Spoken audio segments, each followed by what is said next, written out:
Hello friends, welcome back to Currently Workshopping, a show where we work through the perils and frisson of being alive together. I'm your host Cece, and this week I'm diving into the concept of family. Is it really a good thing?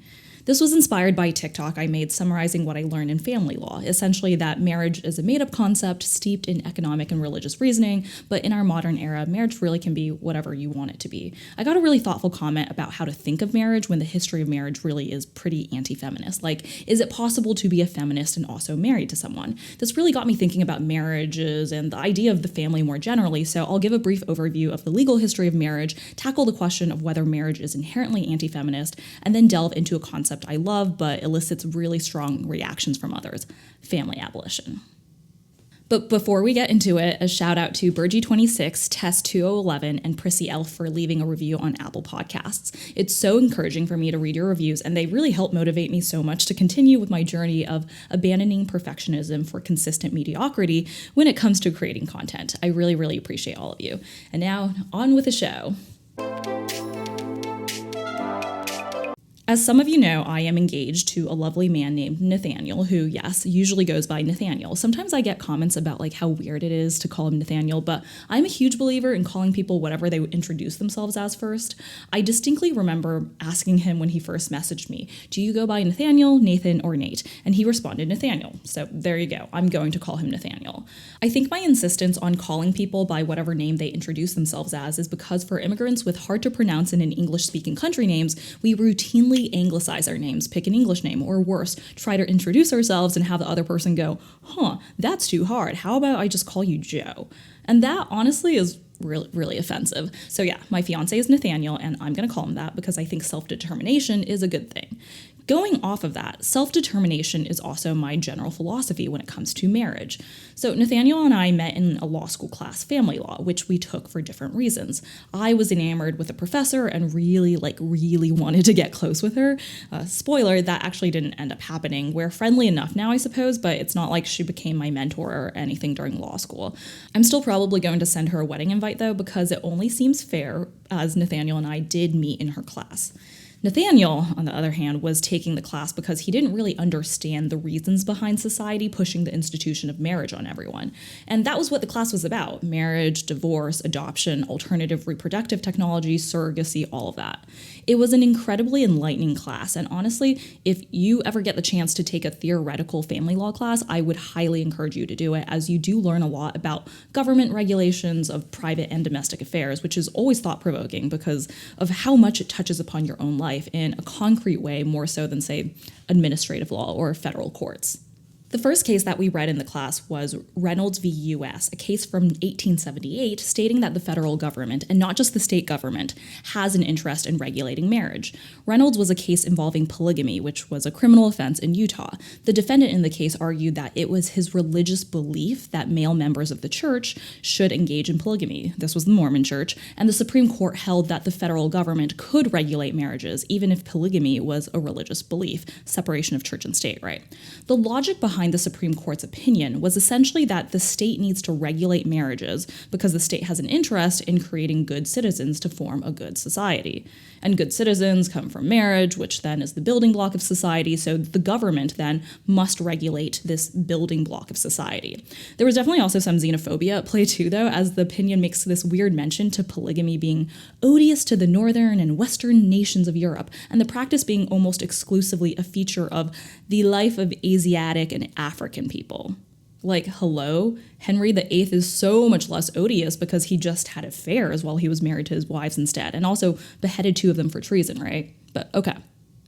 Anyway, so Reynolds established the federal government's interest in regulating marriage, and marriage at this time wasn't the most equal opportunity of operations. In 1873 Supreme Court case, Bradwell v. Illinois held that married women could not be members of the bar and therefore could not be practicing attorneys because they could not independently enter into contract. Their husband had to do that for them. This case really gets to me because it's just wild to me that only 150 years ago, women couldn't be lawyers and they couldn't even enter into contracts on their own. What is going on? Okay, so Bradwell re-emphasized the doctrine of marital unity, that women must provide the nurturing aspect of family while men provide the career or economic side of family. The man is in the market and the woman is in the home. It's repugnant to nature and divine fate that a woman have her own career path.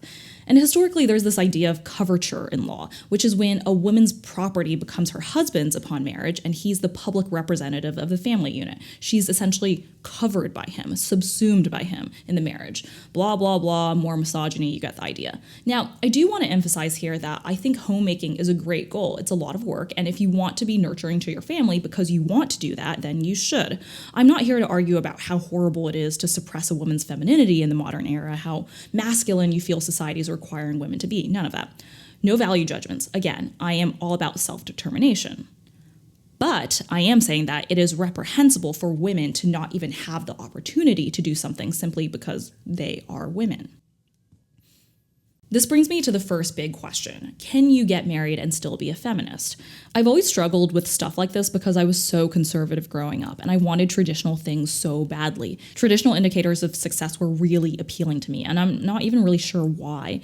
I read the rules for dating. I liked when men paid for dates. I liked engagement rings. I wanted a wedding. It probably had to do with safety. I thought that these rules, these objects, these events would make me safer in the relationship and in life overall. The one reason for marriage that I hear sometimes that I do find interesting is that getting married will incentivize both parties to work harder to make the relationship work because getting divorced is so painful and expensive. And I kind of bought into it too, like a relationship sunk cost sort of thing, where if you've already invested so much in a relationship, then you're not going to just let it go and you should invest more into it. But like, is that not still subject to the overall sunk cost fallacy? Like, I don't think a relationship sunk cost is any different than a normal sunk cost not in the relationship context. And the sunk cost fallacy is a fallacy for a reason. Tons of people emotionally still believe in throwing in cost after sunk cost, and romantic relationships are then perhaps the biggest example of how emotional sunk cost fallacies are after all. Because traditionally, we're not supposed to apply logic to love, right? We're not supposed to think about love in such a rational way. So we're kind of prone to this idea that if we just throw more effort at something, more money, more obligations, like having kids, it will somehow make the other person and us stay in this relationship. Until one person, of course, realizes that it is a fallacy and that no matter how much they put into something, it won't make them happy. And I do think that at some point, like, that's really likely to occur in relationships that weren't going to work out anyway. This is a really common viewpoint too. John Mayer has repeatedly said in his songs and interviews that he wants to get married and have children, a house, a home life, which is hilarious because he's been singing and saying this for 20 years. Adele admitted that she was obsessed with the idea of the nuclear family her whole life because she never came from one, and said in an interview that marriage had given her the safest feeling she'd ever had. And I think I was also in that camp. I always felt so crazed and unsafe and unmoored in my own life that having a boyfriend felt like safety, and marriage was the largest hallmark of safety. And is wanting to feel safe not feminist? I don't think so, but I think it's not enough to stop there. There's this video I saw on Twitter where a mom is shaving her 6-year-old daughter's arms and legs because the other kids in her class were asking why she was so hairy. And after a few years of the mom trying to explain that hair is okay and telling her daughter to respond to classmates by saying that, like, she has Sasquatch for parents, she finally does shave her daughter's legs and arms and sees it as her daughter's choice. And the comments, as you can imagine, were all over the place. On the one hand, children should absolutely be able to make some decisions when it comes to their bodies and how they want to present themselves to the world. On the other hand, the decision to shave is very much rooted in the male gaze and Western beauty standards, which doesn't mean that women shouldn't shave. Do whatever you got to do to feel good about yourself, But it does mean that there is a feminist imperative to at least examine why we are shaving to confirm that we are doing it for ourselves because it serves us, not because we are doing it to conform or to serve others' comfort. I know shaving isn't of the same magnitude as getting married, but I do think the parallels are there. Plastic surgery also has this, is this feminist or not angle, right? And maybe that's slightly closer in gravitas to marriage than shaving. And with all these events, shaving, getting plastic surgery procedures, getting married, they can be anti-feminist in some circumstances, but they don't necessarily need to be. Like at the end of the day, it is your body, your life. You are the only person who is going to have to live 24/7 with your body and your life decisions. It might sound great to live your life in accordance with maxims of feminism or whatever and not shave or not get married, but not if you do want to do those things. I think this is part of the backlash against femininity from women who are actively suppressing historically feminine traits when they don't actually want to, and that's actually not feminist at all. Feminism isn't just about living your own life the way you want to. It's also about creating space for other women to live the way that they want. Like, I think that's a major valid critique of the Kardashians. It is empowering, sure, for them to live how they want, modify their bodies how they want, all of that. But they're doing it in a way that decreases the space for other women to live in ways that are perpendicular to the Kardashian way. Like, they don't admit their procedures, right? They don't admit any of the things that they've done, and it therefore propagates this like false idea of what women should look like. And that's the real problem here. That's the real fault I have with them, that they are only partially embodying feminism, the part which pertains to living life for themselves, but they aren't embodying the other part of feminism, which is about creating the space for other women to live how they want. And I guess that's also how I feel about marriage and engagement rings and all the festivities associated with marriage.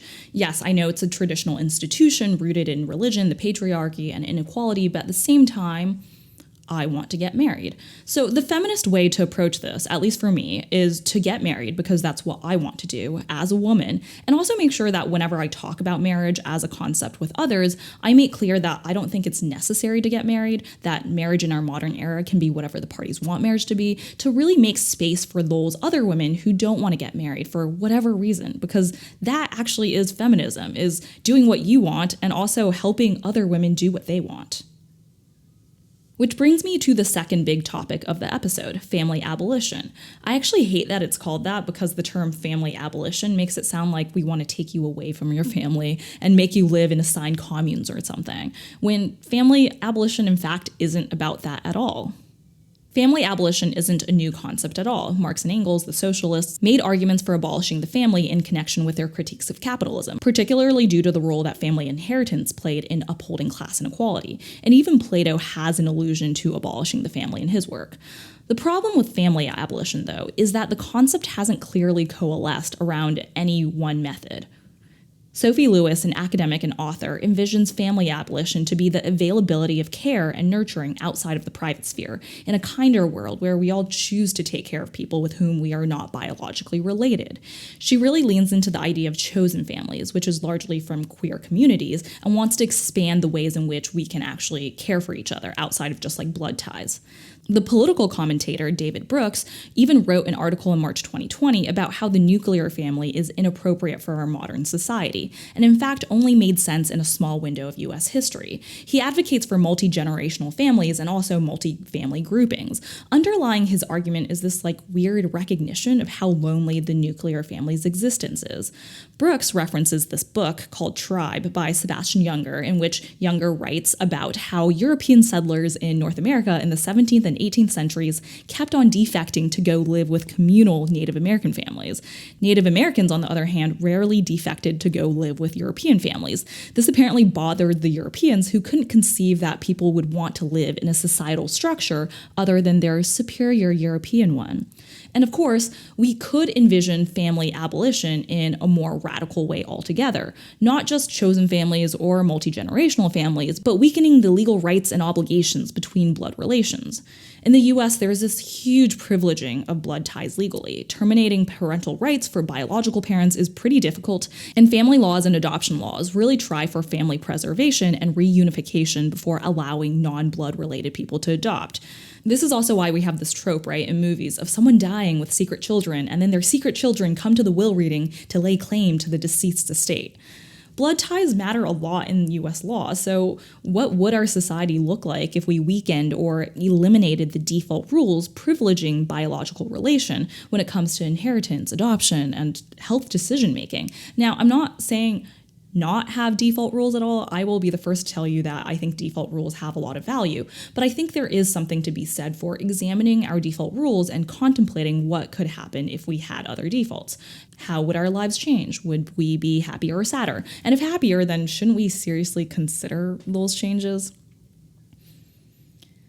I I will also be the first to admit that I didn't have the greatest relationship with my parents growing up. It was a pretty classic tale of teenage girl wants to have normal high school experience in the US but has traditional immigrant parents, which actually isn't an original experience at all. But back when I was 16, man, let me tell you, I thought I was experiencing the most singular injustice of living with my parents of all time. One day, after a really vicious fight, I yelled at my mom that I didn't want to live with them anymore, and I had even looked briefly into how to emancipate myself as a minor. I don't really remember who called the cops on the phone, maybe her, maybe me, but I remember being on the phone with a police officer as I tried to explain to him that I no longer wanted to live at home and I wanted help with making that happen. The police officer probably was laughing at me on the inside because he just asked me, do you live under their roof? Are you under 18? Do they pay for your life? Okay, then you have to do as they say. And that was it. It was a really odd experience, and even back then, I was furious that there was yet this other adult disregarding what I was saying, refusing to take me seriously. I don't know about you guys, but I really, really hated it when adults didn't take me seriously when I was a teenager. And this whole situation turned out fine because my parents ultimately are loving parents who cared for me, even if we did butt heads a lot about how to live life. And if you want to hear more about how we butt heads and why I ran away from home twice in high school, be sure to head over to my Patreon where I will go into more detail on the very real growing pains that my parents and I ran into. Okay, so my parents ultimately did care about me, so it was fine that the police officer basically told me to suck it up. But, and this is a huge hypothetical, what if my parents hadn't ultimately cared about me? What if I had seriously been in danger? Then isn't the police officer's response to a literal child calling them asking for help kinda inappropriate? And this is an example of how our society's privileging of blood ties could go awry. I mean, this is why domestic violence and abuse is so undercounted. Apart from the emotional difficulty of seeking help from a family member, there's also a societal norm to let people who are related by blood figure things out by themselves, only stepping in if things get really bad. Again, I'm not saying that we shouldn't have families because families can be really, really great, but family abolition is about more closely examining the ways in which privileging families in our society may not lead to our best lives. It's a struggle that I think many who are estranged from their families have to deal with because they are veering from the default legal rule here. There's so many additional emotional and legal hoops to jump through in order to establish a chosen family with the same rights and obligations as a biological family has without doing anything. You need to execute powers of attorney, be ready to constantly explain to others why your home life doesn't look like the default, be ready to show documentation when talking to doctors about a chosen family member's medical condition. These are all things that biological families can take for granted, and they don't need to take action to have. For me, I think the question of family abolition is like the question of marriage. It's not so much that we should be anti-marriage because marriage is rooted in sexism, patriarchy, inequality, whatever. Just like it's not that we should be anti-family because families also are rooted in some of those same issues. It's more that we should expand our conception of what is possible in our world, make it easier for those we know and those we don't know alike to live their fullest lives. And in some ways, I think we are seeing elements of family abolition already in our society. We just don't really call it that. I was talking to Nathaniel about my research on family abolition and some of the proposals to make care and nurturing available outside of the family unit. And he mentioned that's already kind of happening on some level with in-home medical care.